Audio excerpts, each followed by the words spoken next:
So I was a part of a different group. It was the PBS kids. So that was my group. So we got any PBS kids out there?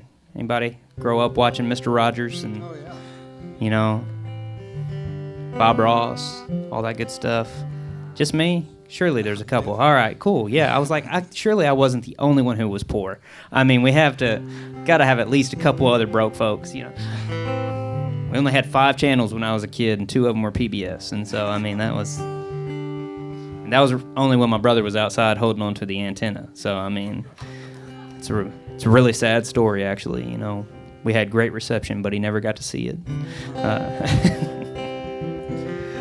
I loved watching PBS because I learned a lot watching it, you know, and unfortunately we're kind of at risk of losing some of those great programs, and how would the world be without Mr. Rogers teaching everybody to love everybody, no matter what they look like, no matter what they believe, no matter who they are. You just love them because they're human beings, you know. Or Bob Ross, he really taught me how to find the beauty in the world, even whenever I couldn't see it. Because I could just close my eyes and, I mean, see a sunset scene over the ocean, you know. But my favorite part of PBS wasn't the programs at all. It was what came after. Because being a poor kid from Western Kentucky, it was easy to feel a little alone. But at the end of every program, they would always remind me that it was made possible by viewers like you, you know. It sounds so silly, but felt good to know there were other people like me out there. So this is my PBS tribute. It's called Viewers Like Me.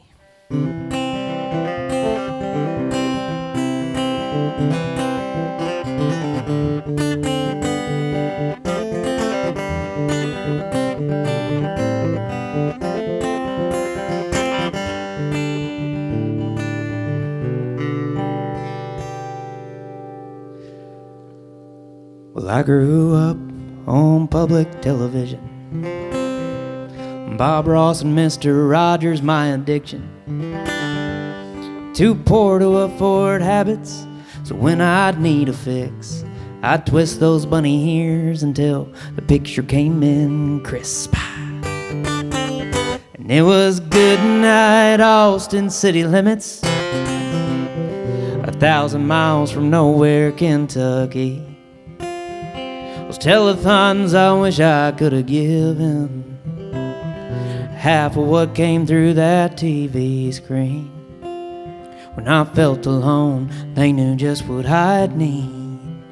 They'd remind me there were viewers like me.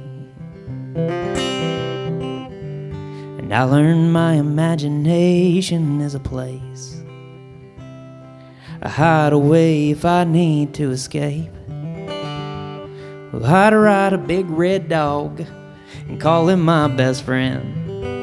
Slide down the spectrum to the reading rainbow's end. And it was good night, Austin city limits, 1,000 miles from nowhere, Kentucky.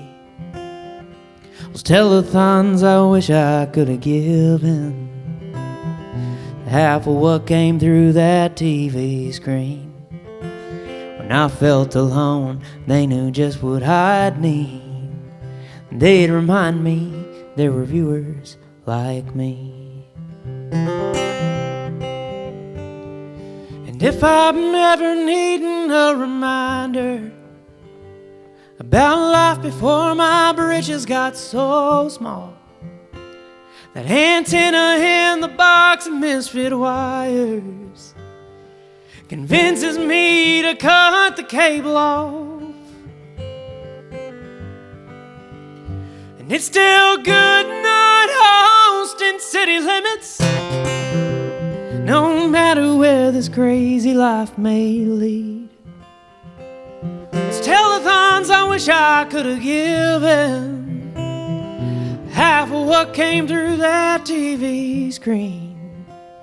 When I felt alone, they knew just what I'd need. And every time I get lost, they can find me.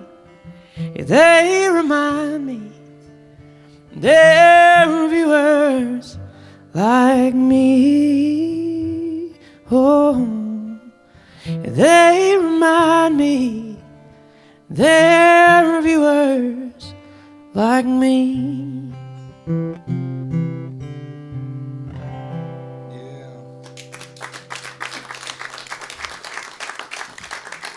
Thank you very much, y'all. Very nice.